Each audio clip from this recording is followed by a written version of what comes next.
Welcome, welcome, welcome. Thank you so much for joining us. You have just arrived at She Arises with Pastor Melody and Professor Vona.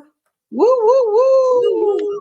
We figured out how to use StreamYard. Yes. So now you So can actually see us next to each other. So you could now yes, see our reactions to what the other one's saying, where yes, before we were taping it on Zoom. So every time one of us spoke, it would then show the other one. It would only show one at a time. So now with StreamYard, we should be able to do both.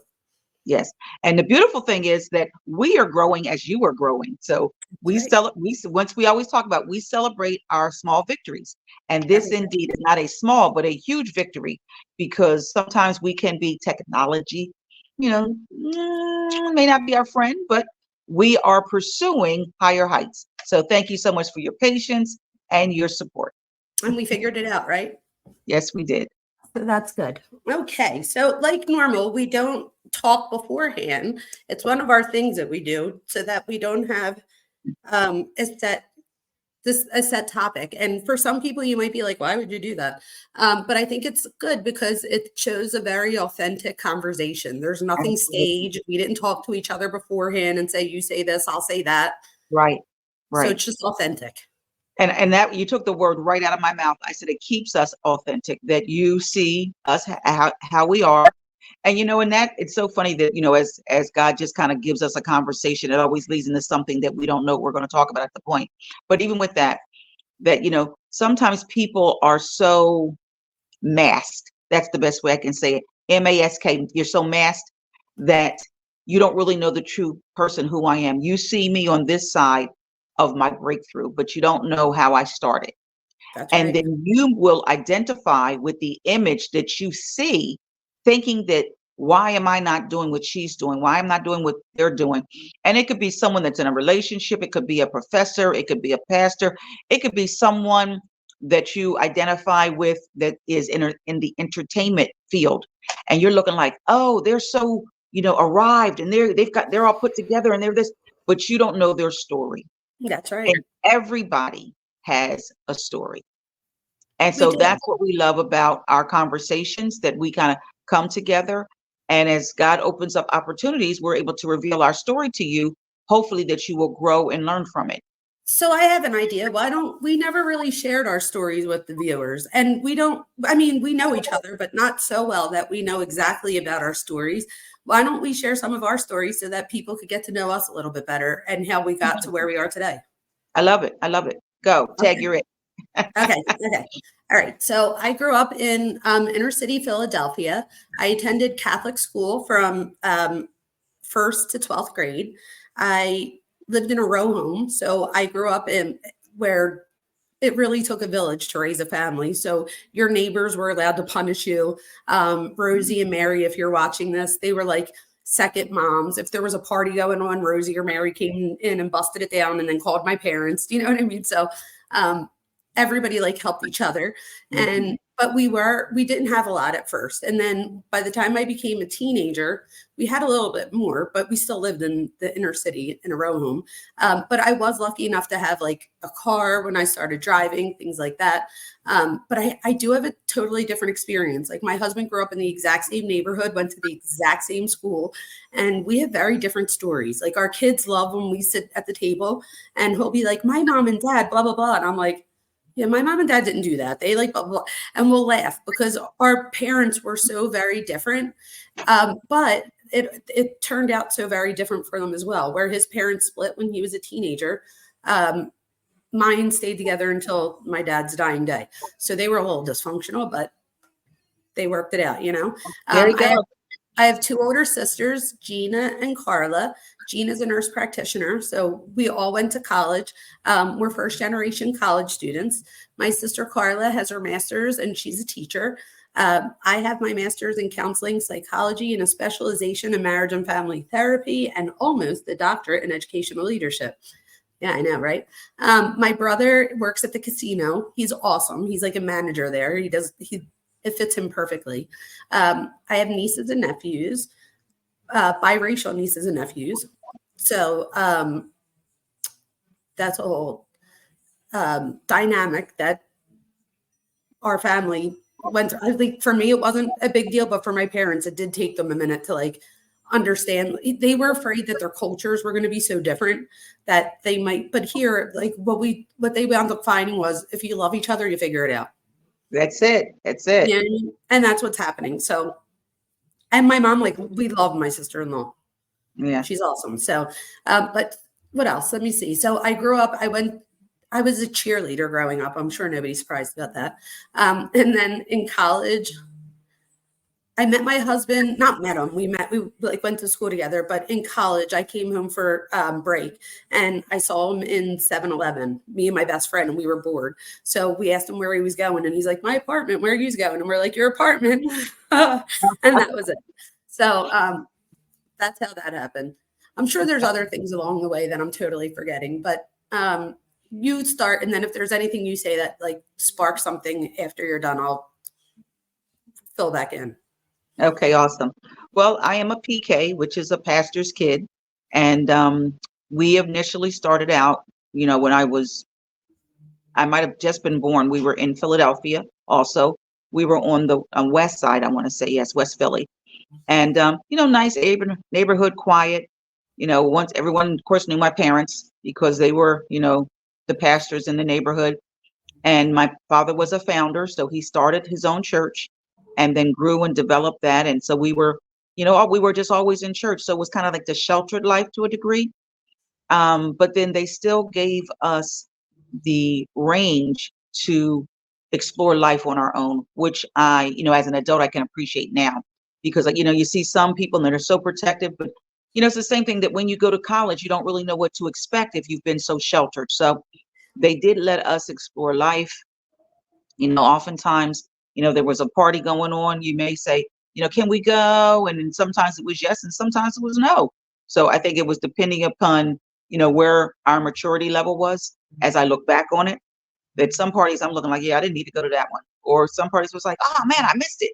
But, that as you grew, you really got to learn, as far as the responsibility of, being an adult. So when I was about maybe 4, if not younger, my parents moved us to the suburbs. So we moved to Jersey. And that's really where my adult life, unfolded. Went to public school, which was great because that gave us the opportunity, to really once again expand, our foundation as far as life. I am the middle child syndrome. So I am in fact the middle child syndrome. Me too.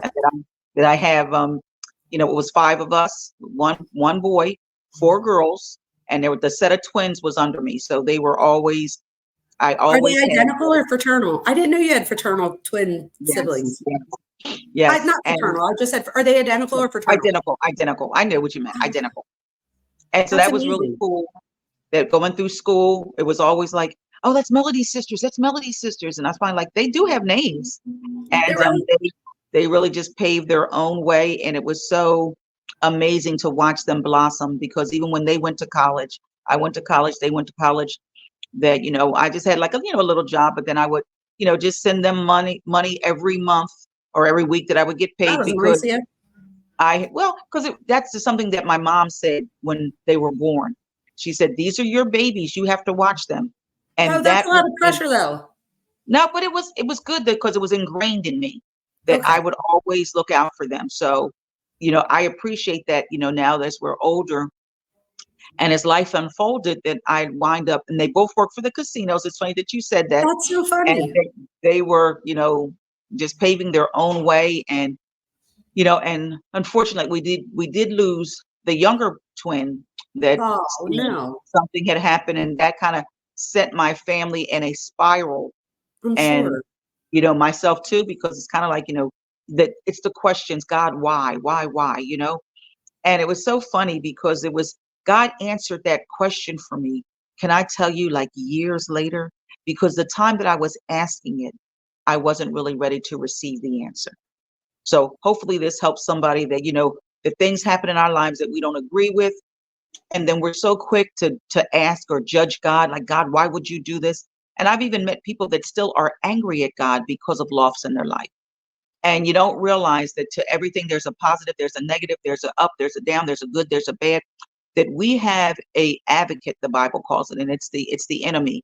And there are times that his plans are rolled out in our lives. And if we don't realize that we would fault God for things that he did not allow or desire to happen in our lives. But back to my story. So we lost her, and it was kind of after my father had passed, the pastor. And, there's nothing like church hurt sometimes, that the church really didn't support the family as they could have after his transition. So, Really?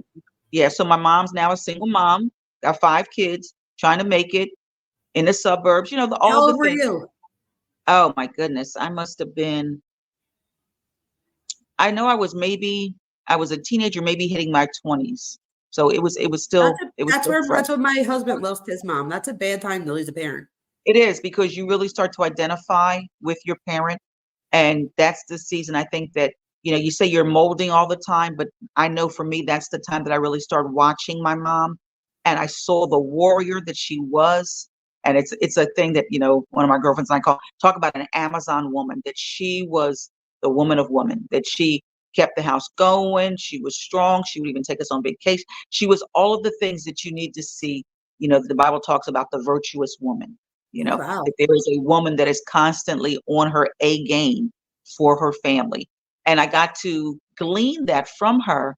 And I know, because of all of that I saw with her, made me the woman, the mother, even the leader that I am. That it was never a quit, it was, she just was a survivor. And And to part of watch it was her. that she didn't have a choice. What was she going to do, right? So, Exactly. you know what I mean? So Yeah. she was put in that position and she was able to show that I think a lot of people don't realize that, I'm sure your dad and your mom did not plan for his early demise. So, like that right there, just the fact that she now lost the father to her children, but she also lost her life partner. Yep. So that's like a whole different like layer that kids Mhm. shouldn't really understand or know. So that must have been hard for her itself. It's all making sense now. It's all coming together for me. But go ahead. I'm sorry. It's good. So to watch her, reinvent herself and the family was really such an honor. But it gave us a purpose, is the best way I can say it. We valued family above anything else.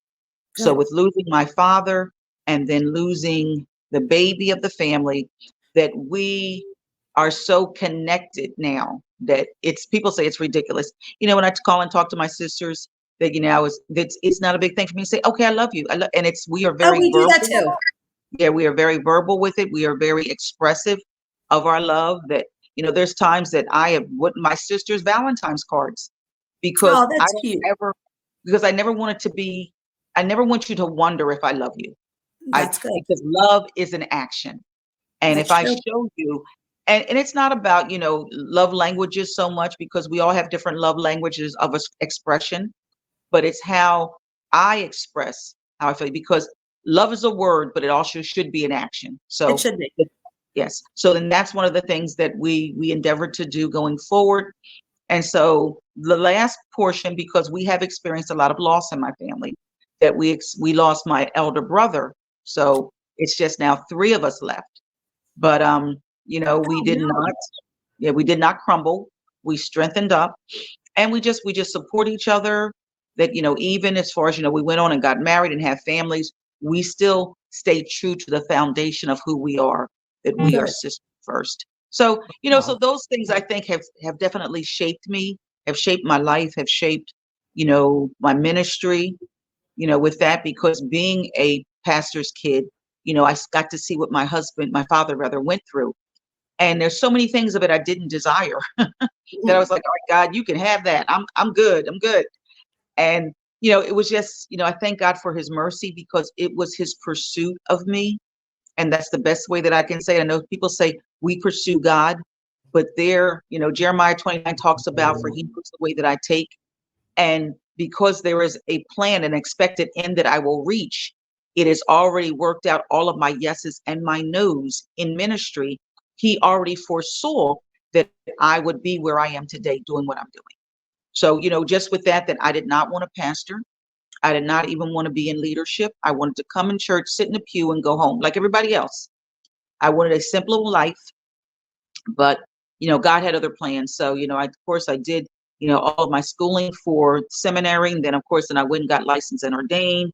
And then, of course, just went back to school as far as finishing my degree. So all of that was a part of God unfolding his plan for me that I didn't know about That or is that so I or that I want. But, just with that, it was when you start seeing people's lives change and you start seeing that God has given you a gift to reach people on any level that you can't deny, his presence in your life. You can't deny his handprint on you. So that even though we've experienced loss, I am stronger for it because there are people that are behind me that I hold the door open for. Oh, I And as like I that. hold, yeah, that I hold the door open, that they will be able to get past their grief because looks so different in so many For different everyone. ways that, Hmm. and some people can be like, oh, it's been 10 years, you ought to be over it. Oh, it's been 15 years, you ought to be over it. Not necessarily, because that person left an indelible imprint on your life that, but that's the thing about it. Let me just say this as I'm even saying that. But that is the mercy of God, that he leaves you with the evidence of their existence on your life. That I still feel my mother's love. I still feel, there's times that I'm going through something that I can refer back to a conversation that she had that can strengthen me in the moment now that happened 20 some years ago. So, so that I'm thinking that is the mercy of God, that they are never really lost, because anything that is lost, if I know where it is, I can find it. I love that. It was Mm. weird when my dad died. I was holding his hand, and like when he took his last breath, it's the weirdest thing. I tell the story all the time. But when he took his last breath, like you could see, like it was, I can't even explain it. I could like feel like it, like the life or whatever. I Yes. don't even know how to explain it. But Yeah. I went home, and from that day on, my best friend will tell you, she's like, she was waiting for 10 years for me to have my breakdown because her dad died when she was young. So, and she had a breakdown type thing. And she's like, "Are you sure like you're handling this all right?" And I'm like, "No, I am. I don't think you understand. Like when my dad died, I felt like part of his spirit went into me. Like I almost felt closer to him. And we were Mhm. already so close. Yeah. It's I a can't piece. It's a explain it. piece. It is. It's a Yeah, it was piece. a piece. It's a piece of And I like transition feel that I you just can feel like his explain. whole right, like his whole Mhm. realm. I know his message that he had for me. I know what he wants me to do. It's sad that he's not here to see his grandkids grow. That stinks. But I know that I have to keep moving forward because Absolutely. And see, and that's what I tell people too. The biggest legacy that I can leave from my mother is to keep living and survive. That is the biggest legacy, because she taught me how to battle. She taught me how to pray. She taught me how to believe. She gave me faith. She gave me wisdom. All of that is a part of them imparting to you life.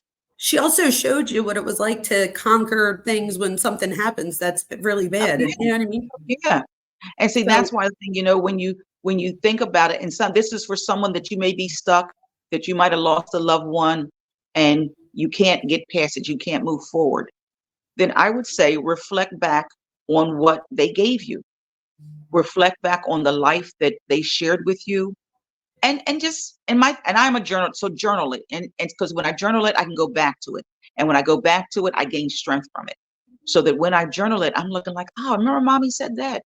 And I've had friends of mine that says, "Oh my God, you're such a phenomenal mom." And I said, "It's not me. It's oh I'm living from what I saw." So yeah. I was able, and I always say, you dine off someone else's table. That I was able to dine off my mother's table, what she said before me, that now my kids have benefited from. No, you're right. And And then, same thing with and then, my mom, right? So I yeah, do what the thing she taught me. But the other thing is if there's anything that I didn't love, I could change that too. yes, absolutely. Because we don't always agree, like they didn't agree with us. We don't always agree what our parents did or our way our parents did something. But that gives you the option to opt out and say, well, I don't want to do that with my kids. And my kids and I, thank God, we are very close, that we literally can talk about anything. Same with me.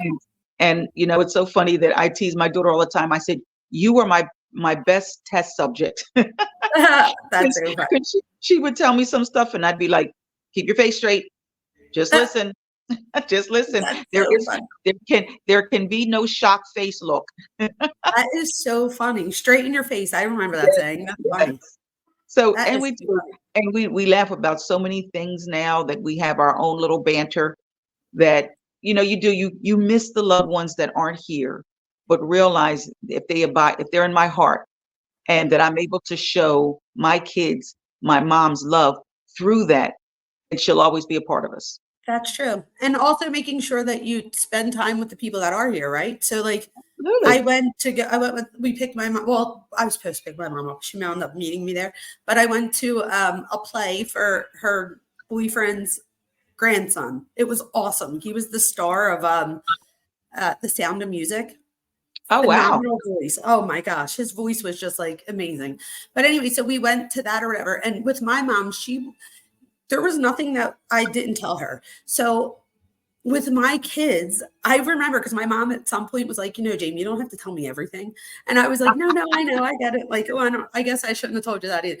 But I have that same relationship with my kids. And I think that was always very helpful because I feel like my mom always said, there's nothing we can't handle. Even if I haven't been through it, I guarantee I know somebody who has. So there's nothing we can't handle. And she used to say, just if you tell, as long as you tell me and I know, I could then help you or help out, whatever the case may be. And I agree with that.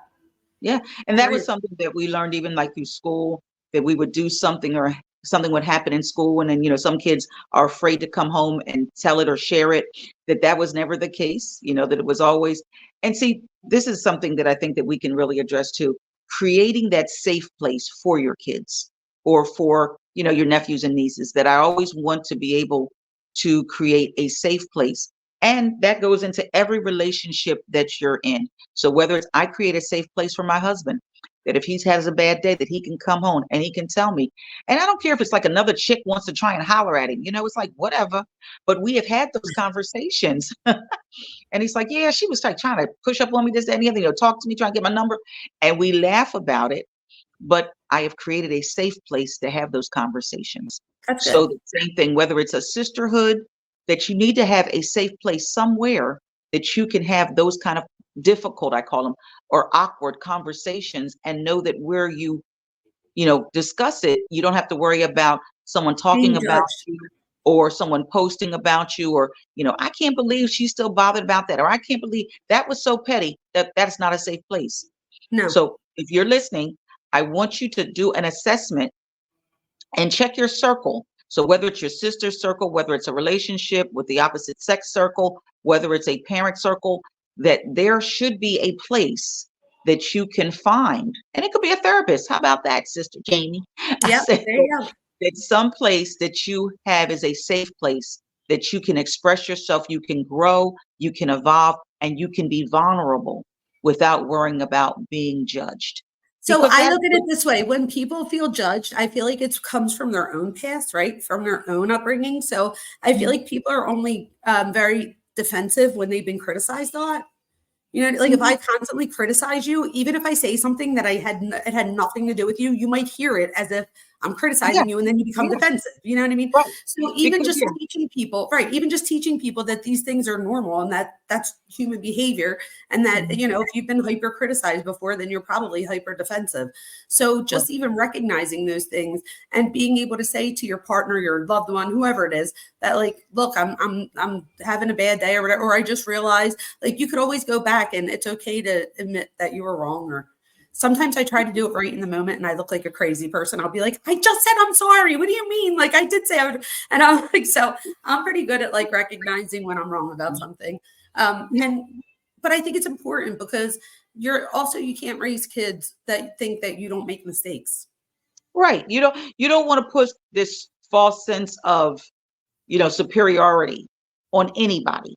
So whether it's a job, whether it's, your kids, whether it's religion, it's the same thing. Don't put me on this pedestal, because if you put me on a pedestal, you have the right to pull me from it. And I'm love that. I don't want to be on a pedestal. In psychology, I can't believe you said that. So in psychology, when people say oh, you should be on a pedestal, and I'm like, no, if you're on a pedestal, you're going to fall. Absolutely. Because you're setting me up to fall. You're setting me up to fall. Yes. Yes. Yeah. We totally agree on that. No. I'd rather be me, authentically me. And, whether it's the flaws, the mistakes, all of it. But because, we talked about it before, that some people can't handle all of me. And I'm okay with that. Yeah, that's right. I am intense. I can be. And if I have my mindset on something, I'm going to get it. I'm going to accomplish it. And that was something, once again, going back to my mom, that she told me that she said, Melody, there is nothing that you can't accomplish. And I would hear her and she would say it over and over again. And the reason why, and I'll just share this being vulnerable, that my sisters and my brother was literally a walking dictionary. I mean, he could read something once and memorize it. I don't care Wow. what it was. So sports statistics, law, whatever he read, he would know it.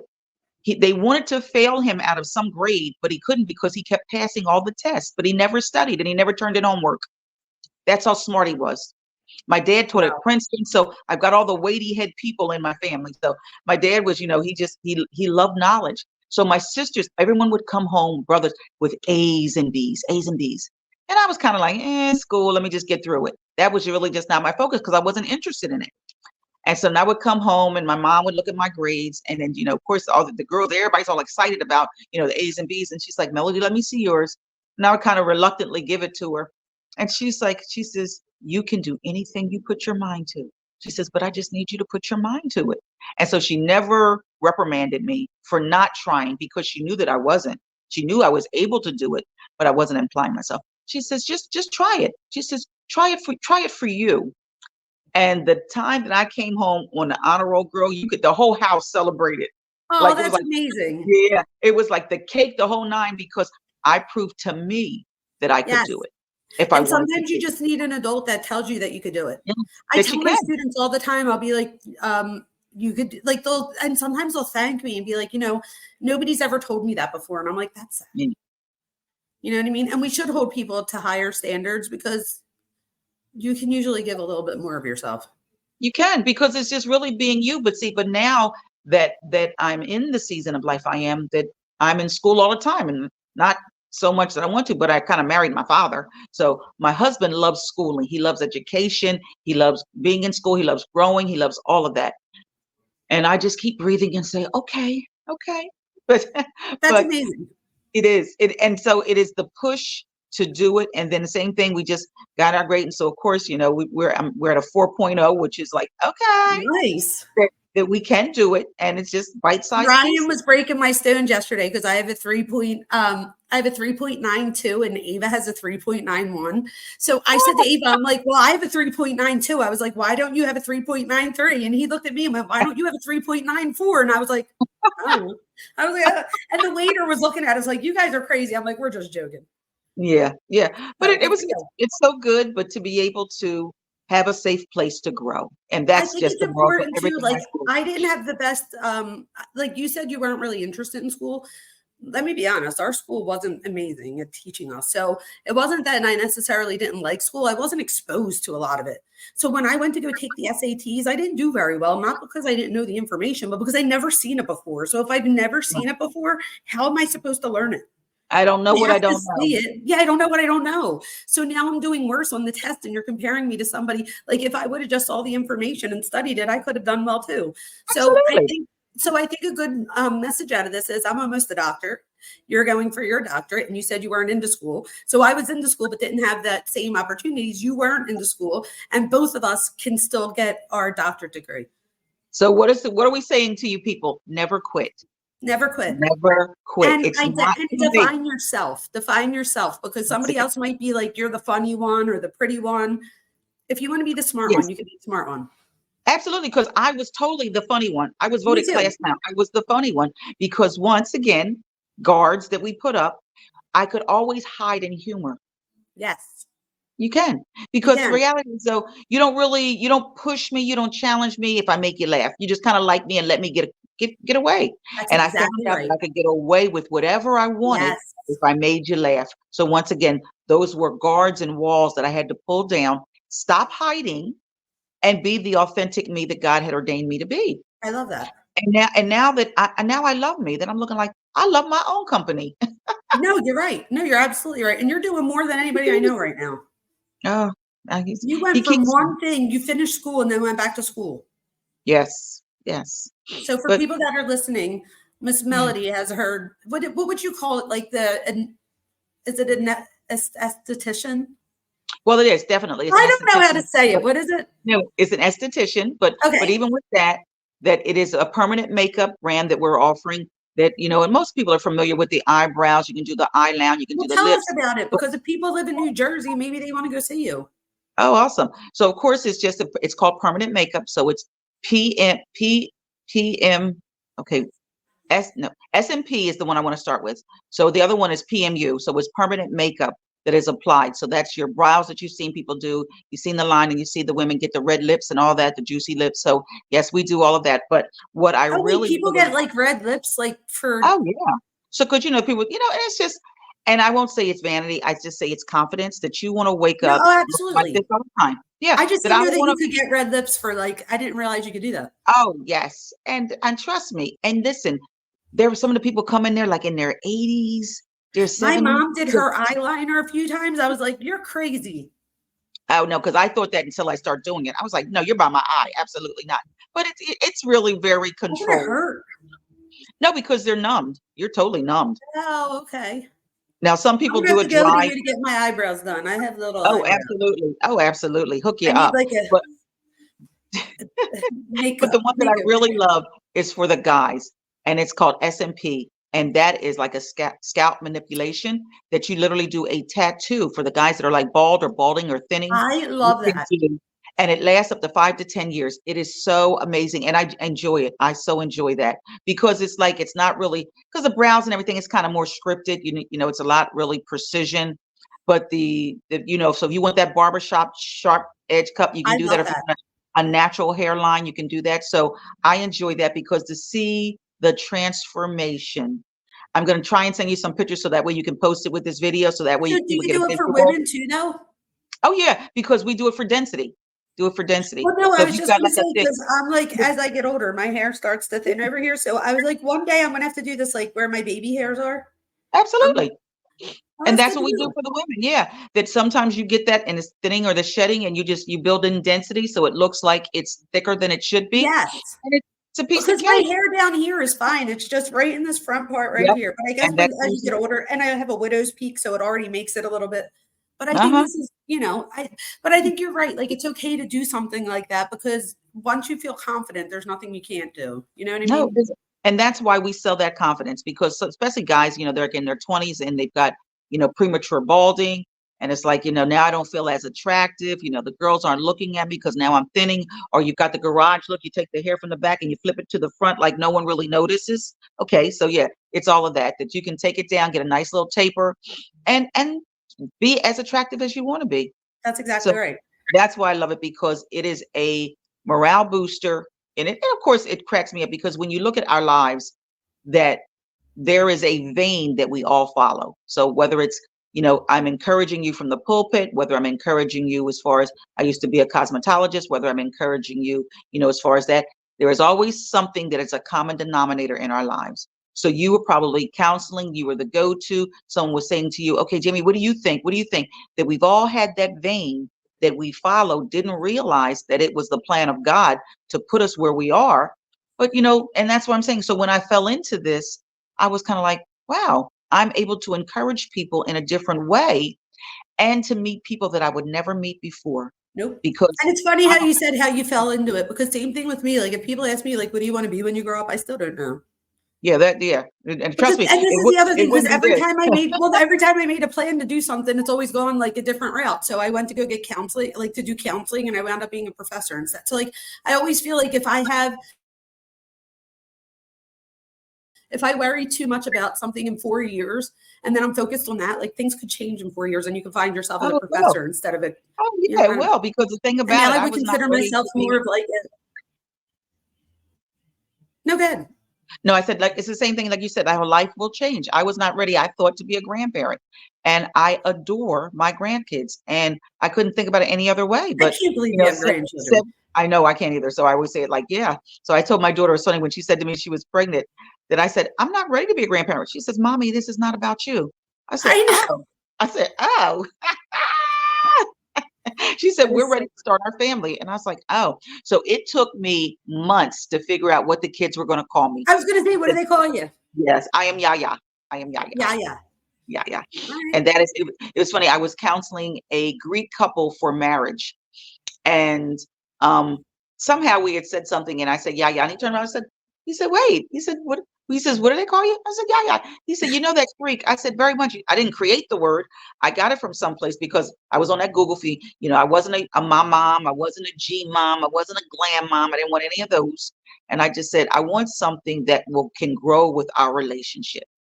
And to hear those little ones say, yeah, yeah, I I love melt. that. I melt. That's amazing. I don't know what I would want to be called. Maybe Nona. It's Italian. There you go. I don't know. We'll see. And see, that's the beauty of it, that in this season, we can evolve any way we want. So That if is true. you're in your 20s and your 30s and you are, you know, facing whatever situation and you know, you need a decision, that give yourself grace. Jamie, even though I will always say that, give yourself grace to grow. There is no urgency. And oftentimes be still with your own thoughts. And you invite him in to help you, and he will help you solve the situation, because the reason why I'm saying that is because you're going to live past this moment. Yes. It may seem life changing now. It may seem, you know, devastating now. It may look like the course that you're on has no end and you're on this roller coaster ride about to fall off. I I want agree. to encourage you that you will live past this moment. That You is will. true. You And will. if you don't realize that, just think back to things from 5 years ago or 10 years ago that you know what I mean? So you could do that too. You survive. Because once again, when I expressed the loss, you could not tell me I was not going to leave here with my mom, because my mom was my best friend. I took her on vacation with me. It was all of that. But so if I can live past that into now in a place of joy, peace, and comfort, then you can live past whatever it is you're Anything. doing. Yeah. That is right. And we all have to remember that we all have stuff that's going to be thrown our way. It's about how we get through Mhm. it. It is. It is. And you know, and of course it's the thing about it. And it's okay to grieve. It's okay to be in pain. That I know it's uncomfortable, but I will live past it. And if Yeah, I hold on to that, then I can make it. that's And you know true. what? And sometimes I would just tell people when they're going through something, just look yourself in the mirror and say, you can make it. And it could be that small udge of encouragement That's that true. that your situation needs to hear you say, I can make it. I can make it. And biologically, your brain doesn't know the difference between you talking to yourself and somebody else talking to you. So when you say Nope. that you could do it, it's just like somebody else saying you could do it. Yep. And say it often. Say it Say it often. often. Because I would say to you, I'm if so you glad. went to One of the the best doctor, things I got from you was stop saying negative things about myself. yes, That yes, is huge. If it is. anybody's out there, I don't do it as much. Like I do every now You and then, but don't. I catch myself. I You don't. don't. You don't. And I that's a really blessing. changed that. And I did it a lot. Yes, I that don't is a think blessing. I didn't realize I was doing it like that until you said it. You were like, "Will you stop?" Like almost every other sentence, it was like, "Oh, I'm so sorry, I'm Yes, so stupid," or "I'm yes, so." yes. And then I look back now and I'm like, "Wow, like that was just like that whole 30-day challenge, like changed a Hmm. lot for me." So thank you Yep. for that. And anybody But I would say listening, to you, yeah, go ahead. No, I was no, no, just saying, I would say tell to them. anyone that is listening, I said that if you went to a doctor and you got a prescription and they told you to take it 3 times a day, you would do it. So this is a spiritual prescription that encourage yourself 3 times a day. Just look in the mirror and say, you can make it. Say, greater things are ahead of me. And you know, whether you call it the law of attraction, whatever you use. Now, there is a spiritual law of attraction that is operating in all of our lives. But for you to, you know, line up with what God's plans are for you, that you do need to keep it in front of you. So as you say it, you believe it. And as you know, Sister Jonah just said to you, bonus, because she's telling you that your mind, or I say your paradigm is going to hear it and you're going to gravitate to it. That's And now right. you can become what you're saying. That it's That's not true. just something it's like, and now the same thing about it. Oh, I'm so stupid. I'm so dumb. Oh, I always make the wrong mistake. Oh, I always pick the wrong man. Okay, but you are having what you say. So Yeah, why you're don't you right. Or say something like I something have the worst luck positive or this always happens to me. Instead, like look at the things that happen good and be like, this is a good thing. and And that celebrate the that truth is that something is happening to everybody every day. every day? So But it's the not like reality I is, had though, bad luck. It's what do like I then choose to everybody would have focus bad luck. on? But Yeah, what do I which what choose you to focus focus on. on? What So do if I I'm going choose to to do? focus on the negative, why not focus on the positive and now gravitate closer to that? That No, you're now right. I can And it's a see journey. the small victories and I can celebrate them. It is. It's a journey. That we could end it at that. It is a journey. Yes. Yes. So for anybody listening, on April 11th, that weekend, I will be at the American Education Research Association conference because I'm presenting my research. I know, I'm so excited. I just Yes. did my presentation. I get a DOI number. Good. Like at the end of like the papers, the DOI. I'm like, Yeah. wait, what? I have like this whole like it's almost like PowerPoint, but think of like PowerPoint that you can like interact with, and it's going to be all over like these big screens throughout the whole conference, so people can like, go through them, and then it goes Awesome. up and it's published on their site forever. Awesome. So when I'm Awesome. done, I'm going to send you the link so you can look at it. Yes. Yes. Congrats, sis. Thank Congrats. you. So I proud of you. appreciate that. So proud of you. I'm so Hey, proud of you know you. what? We talked about last time, celebrating our victories. Thank you for not quitting. Thank you for not quitting on you. That's No, to me thank and you. you. Thank you, Thank because you. if you had quit, we would not be here today. No, you're right. Yes. Thank you for not quitting. And thank you for not quitting. And we both push each other. Yes, we do. All right. So for everybody else, find someone that can help push you. And even if it's not like me and Miss Melody, we don't see each other every day, but we know that we made this commitment with each other. So we make sure. And most of the time we're like, oh, can we push it back 30 minutes? And that's totally fine. Usually I'm like, oh, thank God. Like I needed that extra half hour too. So, I mean, but we get it done. We make it work. We make it work. We make it work. So So make a someone commitment that you and can follow make it through. work. Yes. You can make make a it work commitment and with follow somebody. through. Yes. Yeah. And and it's almost like an accountability partner too. Yes. I think that helps. And Yes. last time we had talked about, how to redefine your circle. There are people that are interested in what you're interested in. I mean, people are interested in butterflies and people are interested in fly fishing and you look at YouTube, you see the craziest things that people are interested in, but there is a community that comes around them that are interested. There was one thing that I saw that 1,000%. guys were doing, what is it? Sheep shearing. And I'm looking like, who wants to shear the sheep? But there was a whole community around it. So get you a community, get connected, and get someone to support you in what you're interested in. I love that. And You're just not put by yourself yourself. out there because there's so many people that are lonely and they're thinking, I don't have anyone. And Just you don't start have to making be. friends on some of the, you know what I mean? But know that they're like, don't tell them your whole life story, but just so you have somebody to communicate with or somebody to be like, good morning, have a good day today. And you say the same thing back.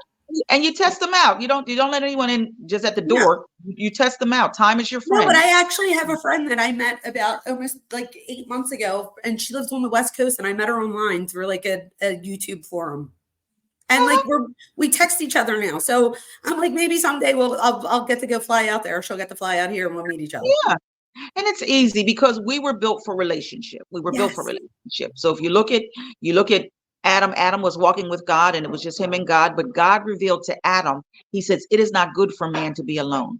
And that's where Eve came in. So we were the answer to Adam's need. We were built for relationship. We are built for relationship. I agree with that. Okay. All right. Well, with that being said, we wish everybody a happy, healthy week. And we love you all. Yes, and remember, we always rise together. That's right. Awesome. And we'll see you next time. Yes.